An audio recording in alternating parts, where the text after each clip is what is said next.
Assalamualaikum warahmatullahi wabarakatuh.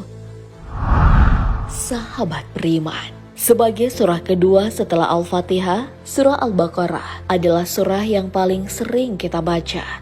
Surah yang berarti sapi betina ini juga selalu dijadikan bahan refleksi bagi umat muslim. Seperti dua ayat terakhirnya menjadi doa bagi kita semua. Namun pernahkah terbersit rasa penasaran tentang pemilik sapi betina dalam surah tersebut? Tonton video ini hingga akhir agar tidak sesat. Segala aspek dalam Al-Quran memang sangat menakjubkan. Tak terkecuali surah Al-Baqarah. Rasulullah SAW pernah bersabda, "Bacalah oleh kalian surah Al-Baqarah karena mengambilnya adalah keberkahan dan meninggalkannya adalah kerugian. Dan para tukang sihir tidaklah mampu menggelincirkannya dari kebenaran." Hadis riwayat Muslim.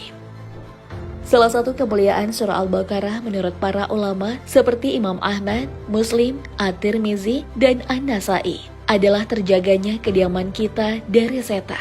Sebuah hadis sahih juga pernah disebutkan oleh At-Tirmizi bahwa janganlah kalian menjadikan rumah kalian sebagai kuburan. Sesungguhnya rumah yang di dalamnya dibacakan surah Al-Baqarah tidak akan dimasuki syaitan. Tentu, siapapun tidak ingin menjadikan hunian mereka sebagai tempat yang angker. Sebab meski rumah telah didesain mewah dan mentereng, namun tak menutup kemungkinan ada jin-jin jahat yang mendiami rumah tersebut atau merasa terusik karena kehadiran kita. Untuk itu, tak ada salahnya membacakan surah Al-Baqarah. Sebaliknya, jika kita rajin membacakan surah ini, maka perlahan kita bisa mendatangkan malaikat di sekitar kita. Al-Bukhari pernah meriwayatkan sebuah kisah dari Usaid bin Hadir radhiyallahu an. Pada suatu malam, saat Usaid membaca surah Al-Baqarah dan dengan posisi kudanya sedang ditambatkan di dekatnya, tiba-tiba kuda tersebut berputar tanpa sebab. Namun saat Usaid diam, kuda tersebut pun ikut terdiam. Ia membaca lagi dan kejadian sama terulang. Kuda tersebut berputar kembali, begitu seterusnya. Usaid lalu mendekati kuda itu, karena putranya, Yahya, juga berada di dekat kuda dan khawatir anaknya akan ditendang. Usaid lalu menengadahkan kepalanya ke atas, menatap langit dan melihat sesuatu. Pagi harinya, ketika bertemu Rasulullah, Usaid menceritakan kejadian aneh yang ia alami.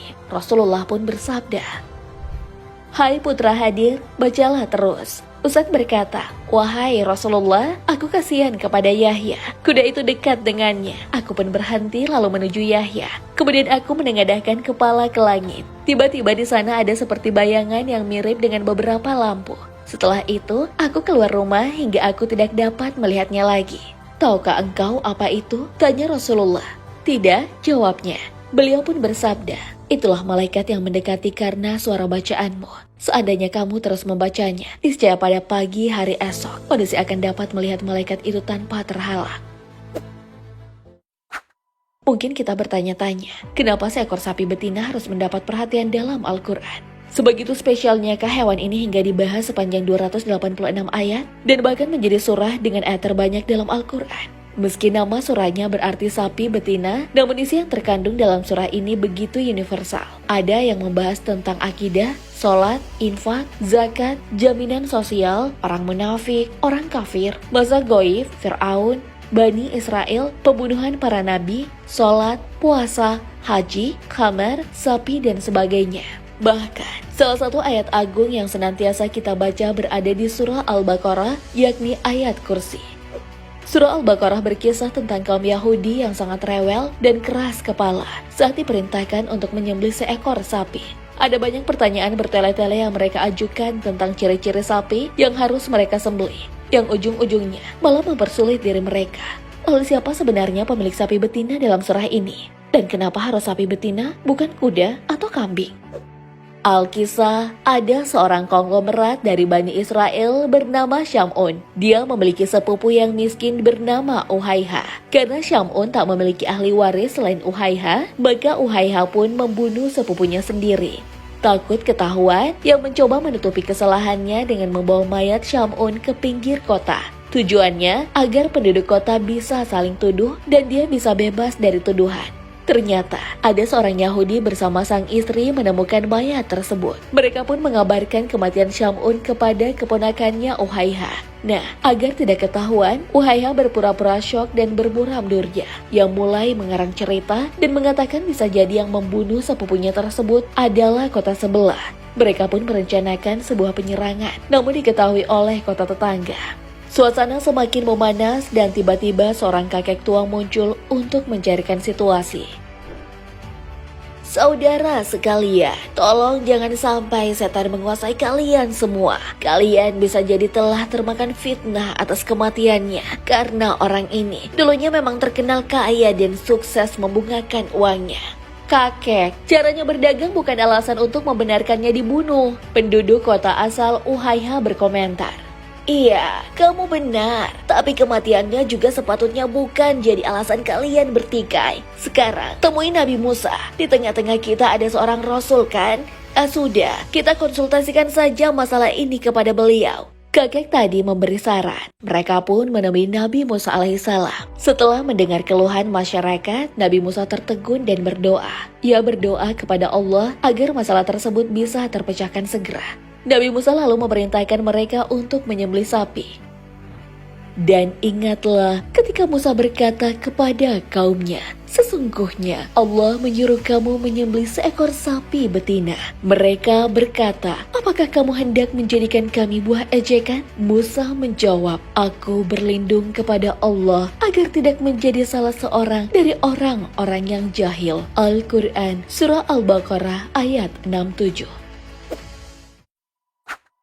Padahal, siapa sangka jika anak sapi tersebut akhirnya sangat menyimpan hikmah besar. Bahwa di kalangan Bani Israel ada sosok yang sangat soleh. Orang tersebut memiliki anak laki-laki yang masih kecil serta sapi betina. Orang ini lantas membawa sapi itu ke hutan dan berpesan, ya Allah, saya titipkan anak sapi ini kepadamu untuk anakku kelak jika ia sudah dewasa.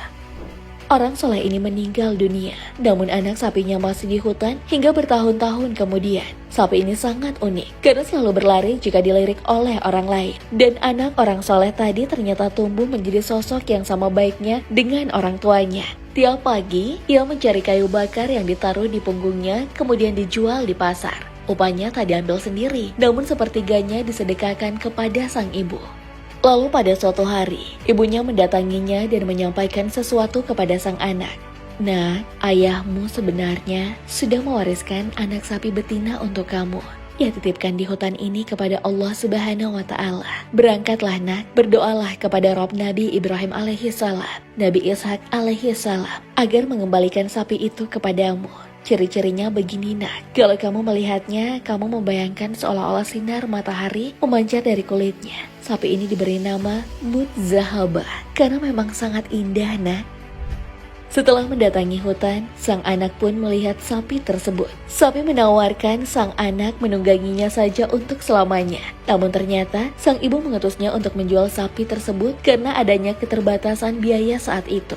Si anak yang kebingungan bertanya, kujual berapa ya bu sapi ini? Setelah mematok dengan harga 3 dinar, berangkatlah sang anak ke pasar untuk mencari pembeli sapi tersebut.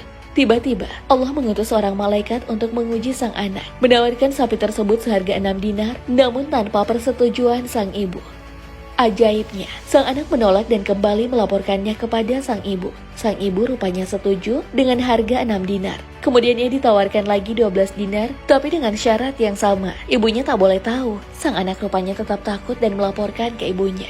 Melihat kepatuhan pemuda ini, malaikat pun berkata, kembalilah kepada ibumu dan tolong sampaikan padanya. Biarkanlah sapi ini, sungguh Nabi Musa bin Imran alaihissalam akan membelinya dari kalian untuk mengungkap korban pembunuhan seseorang di kalangan kaum Bani Israel. Janganlah engkau menjualnya kecuali dengan kepingan dinar yang memenuhi kulitnya. Oleh karena itu, tahan dulu sapi ini.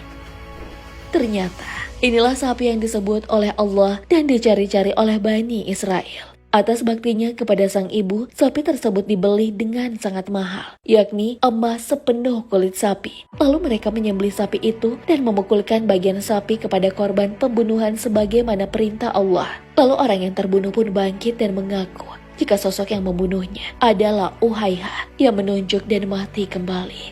Sahabat beriman, apa hikmah yang bisa kamu petik dari kisah sapi betina tadi? Allahu a'lam bishawab. Assalamualaikum warahmatullahi wabarakatuh.